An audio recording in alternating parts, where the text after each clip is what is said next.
Hello అండి, welcome to my channel Renu vlogs.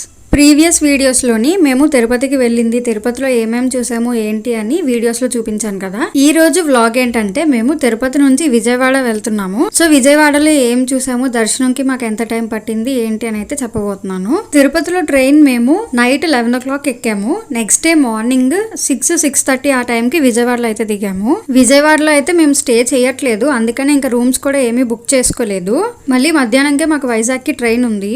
Train దిగ్గానే ఇంకా time waste చేయకుండా ఏసీ వెయిటింగ్ హాల్స్ ఉంటాయి కదా, అందులోకి అయితే వెళ్ళిపోయి ఒక్కొక్కరం ఫ్రెష్ అయిపోయాము. ఫ్రెష్ అయిపోయి మా లగేజ్ అది కూడా లాకర్ రూమ్స్ ఉంటాయి కదా అందులో పెట్టేశాము. 8 కల్లా మేము ఇక్కడ స్టేషన్ దగ్గర అయితే స్టార్ట్ అయిపోయాము. సో త్వరగానే వెళ్ళడం వల్ల అంత జనం అయితే మాకు అనిపించలేదు. గుడి దగ్గర కొంచెం దర్శనం కూడా ఫాస్ట్ గానే అయ్యింది. యాజ్ యూజువల్ అన్ని టెంపుల్స్ దగ్గరలానే ఇక్కడ కూడా సెల్ ఫోన్స్ అవి కిందన పెట్టేసి దర్శనంకి వెళ్ళిపోయాము. ఇక్కడ మొత్తం 7 floors కదా, మనం ఎక్కి పైకి వెళ్ళాలి. కానీ ఆ మెట్లు అసలు ఎక్కినట్టే అనిపించదు ఎవరికి కూడా. ఇంకా మీదకి వెళ్ళిపోయిన తర్వాత లైన్ లో కూడా మేము ఎక్కువసేపు ఏమీ ఉండలేదు. ఒక 15 to 20 minutes లో మాకు దర్శనం కూడా అయిపోయింది. మహాకనక దుర్గా, విజయ కనక దుర్గా, పరాశక్తి లలిత, శివానంద చరిత. మహాకనక దుర్గా, విజయ కనక దుర్గా, పరాశక్తి లలిత, శివానంద చరిత. శివంకరి శుభంకరి పూర్ణచంద్ర కళాధరి, బ్రహ్మ విష్ణు మహేశ్వరుల సృష్టించిన మూల శక్తి. అష్టాదశ పీఠాలను మేము విజయవాడ వెళ్ళిన రోజే అక్కడికి ఇంగ్లాండ్ క్రికెట్ ప్లేయర్స్ వచ్చారు దర్శనం కోసం.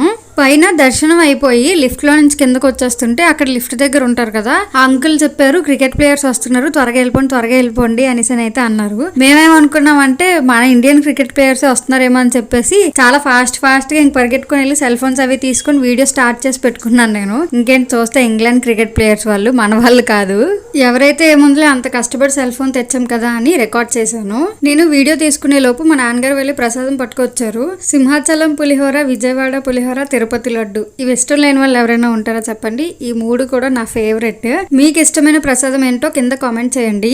దర్శనం అయిపోయిన తర్వాత మా ట్రైన్ కి మాకు ఇంకా చాలా టైం ఉంది. ఈ లోపు ఇక్కడ విజయవాడలో ఏమైనా షాపింగ్ చేద్దాం అనుకున్నాం కానీ ఇక్కడ మాకు షాప్స్ గురించి పెద్దగా ఐడియా లేకపోవడం వల్ల మేము అంతేమీ తిరగలేకపోయాము. రైల్వే స్టేషన్ కి గుడికి పెద్ద దూరం ఏమీ లేదు, 1.5 kilometers ఉంటుంది అంతే. అందుకని ఇంకెక్కువ దూరం వెళ్లకుండా ఆ మధ్యలో ఏవైతే షాప్స్ ఉన్నాయో అక్కడే ఓన్లీ మేము అలా తిరుగుతూ ఉన్నాము. ఇంకా అలా తిరుగుతూనే మేము టైం కూడా చూసుకోలేదు. మధ్యాహ్నం అయిపోయింది. ఇంకా లంచ్ చేసేసి రైల్వే స్టేషన్ కి వెళ్ళిపోదాం అని అనుకున్నాము. Best restaurant in Vijayawada near railway station అని గూగుల్ తెల్లని అడిగితే ఈ ఆంజనేయ విలాస్ అయితే చూపించింది. గూగుల్ రివ్యూస్ లో ఉన్నట్టే టేస్ట్ అయితే సూపర్ గా ఉంది. స్టాఫ్ ఫుడ్ ని సర్వ్ చేసే విధానం గానీ, అక్కడ మెయింటైన్ చేసే క్లీన్లీనెస్ గానీ అంతా కూడా చాలా బాగుంది. మీరు ఎప్పుడైనా విజయవాడ వెళ్తే అక్కడ ఫుడ్ ని ఒకసారి టేస్ట్ చేయండి, మీరు కూడా ఫిదా అయిపోతారు. ఇంతలాగా రెస్టారెంట్ కోసం చెప్తున్నానని చెప్పి ఇదేమి కొలాబరేషన్ వీడియో అనుకోకండి. మాకు పర్సనల్ గా అక్కడ ఫుడ్ టేస్ట్ నచ్చి మీకు కూడా సజెస్ట్ చేస్తున్నాను అంతే. ఇంతకు ముందు నాకు మీల్స్ అంటే వైజాగ్ లోని సాయిరాం పార్లర్ ఉంది కదా, అందులోనే మీల్స్ నాకు ఫేవరెట్. ఇప్పుడు మీల్స్ అంటే నాకు విజయవాడలో ఇక్కడ మీల్స్ గుర్తొస్తుంది. ఇంకా మధ్యాహ్నం లంచ్ తినేసిన తర్వాత మేమైతే రైల్వే స్టేషన్ కి వెళ్ళిపోతున్నాము. చెప్పాను కదా ఇంతకు ముందే పెద్ద డిస్టెన్స్ ఏం లేదని చెప్పేసి, అందుకే మేము అందరం నడుచుకునే వెళ్ళిపోయాము రైల్వే స్టేషన్ కి.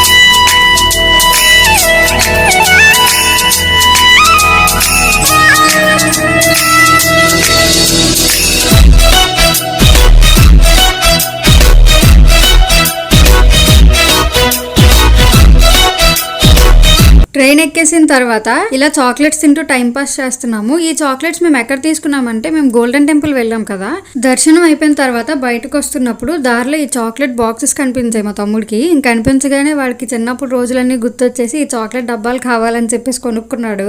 ట్రైన్ లోకి ఎక్కగానే ఇంకా బావా బామర్ది ఇద్దరు కలిసి ఆ చాక్లెట్లను చిన్నప్పుడు లాగా మేము ఇలా తిప్పుకునే వాళ్ళం అని చెప్పేసి ఇద్దరు చూపిస్తున్నారు. మీరే కాదు మేము కూడా ఇలాగే ఆడుకునే వాళ్ళం అని చెప్పి మా మమ్మీ కూడా తీసుకొని చూపిస్తుంది.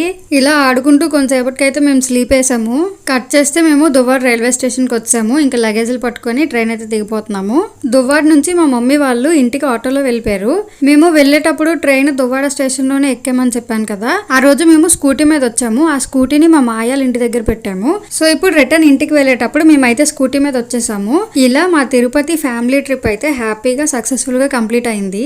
మీరు కనుక నా ఛానల్ ని ఫస్ట్ టైం చూస్తున్నట్టయితే సబ్స్క్రైబ్ చేసుకోండి. పక్కన కనిపిస్తున్న బెల్ ఐకాన్ అయితే ప్రెస్ చేయండి. నేను వీడియో పెట్టగానే మీకు నోటిఫికేషన్ వచ్చేస్తుంది. ఈ వీడియో కనుక మీకు నచ్చినట్టయితే లైక్ చేయండి, షేర్ చేయండి, కామెంట్ చేయండి. And don't forget to subscribe to my channel Renu vlogs. Thank you for watching.